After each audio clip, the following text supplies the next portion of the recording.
So what we have just seen is the mausoleum row at the Mount Mora Cemetery in St. Joseph, Missouri.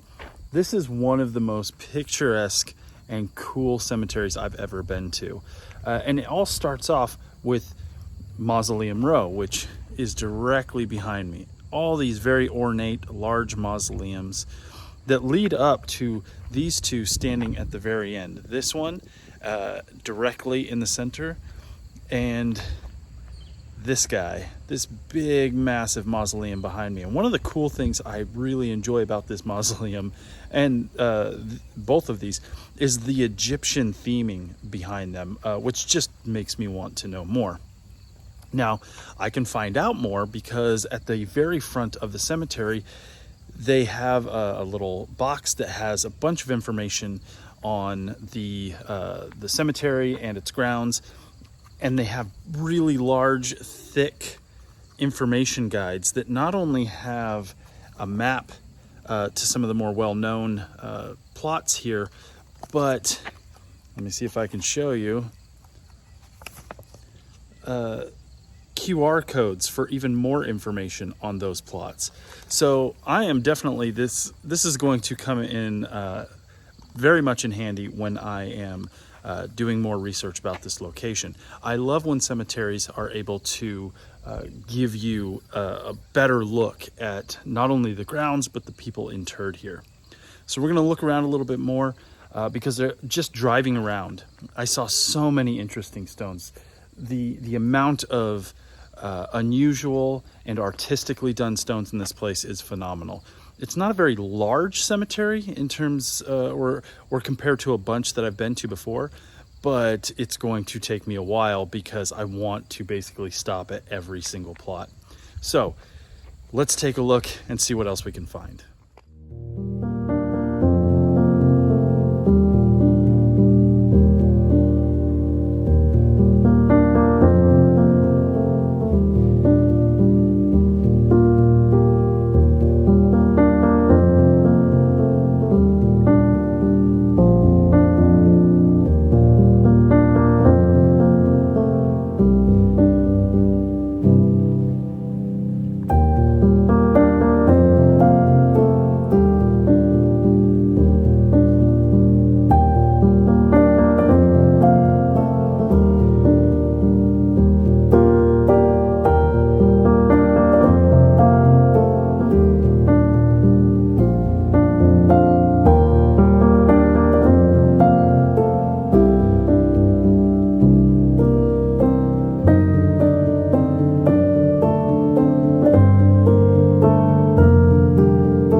One of the downsides to this cemetery is that for some reason there are a ton of mosquitoes and I am getting eaten alive, but I'm gonna keep on going But I did want to stop and take a look at this particular stone, and I think you know why. So we've seen these before. They are made out of not stone but metal, and they come in a way where you can have panels, basically. So this is probably where the nameplate would be.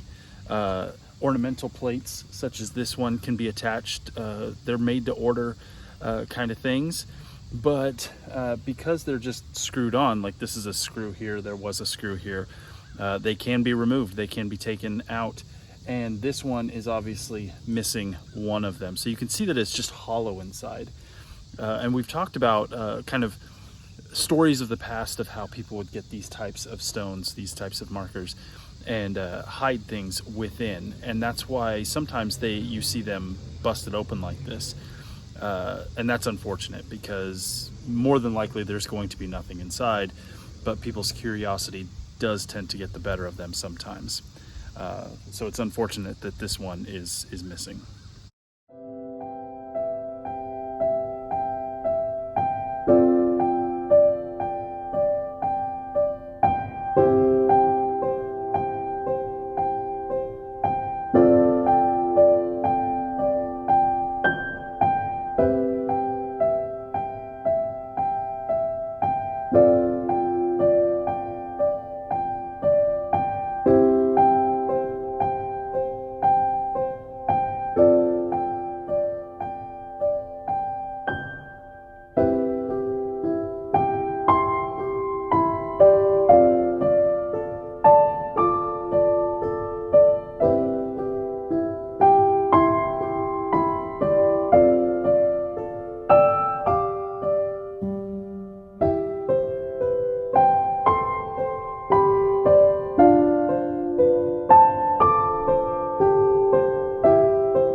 As you can probably hear in the background, there is a lawnmower going.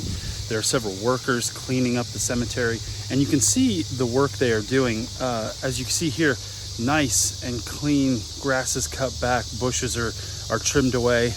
But directly on the other side of this path, it's overgrown by quite a bit over here. Some of the stones are actually underneath some tall grass, but they are working on cleaning up this entire place. So while I would usually comment on the cleanliness, how well a place has been taken care of, this place is clearly being taken care of, but it's probably been a while for a few of these sections. I'm running out of time, so I'm gonna start making my way towards the front. I'm kind of at the rear of the cemetery right now, and this place is continuing to be awesome.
One of the reasons I came to this specific cemetery is because I just did a paranormal investigation of the Beatty Mansion here in St. Joseph, Missouri. And this is Armstrong Beatty's final resting place. This pillar stands here in the middle, and the graves of his wife and himself are right next to it. So this is Armstrong. He died in 1878. And this is Eliza. She died just a couple years later. Now, this isn't the first time I've done a paranormal investigation and then visited the final resting place of the people who once owned the location I investigated. I always like to kind of come, make sure their graves are in order, make sure they're cleaned off, and pay my respects to those who allowed me into their home. Now, the odd thing about this one, Armstrong Beatty's pillar, is that apparently his ghost has been seen wandering around the town at night, and back in the day when his ghost was seen wandering around, some surmised that maybe it was due to the poor conditions of his final resting place. I don't know what those conditions were. Obviously, we are in a section that is in the beginning phases of being cleaned up, so hopefully he appreciates that they're cleaning this place up, and I'm sure in a couple days it will be nice and neat. But what an amazing final resting place. I've been showing a lot of wider shots of this cemetery than I would usually do because it is just really, really cool.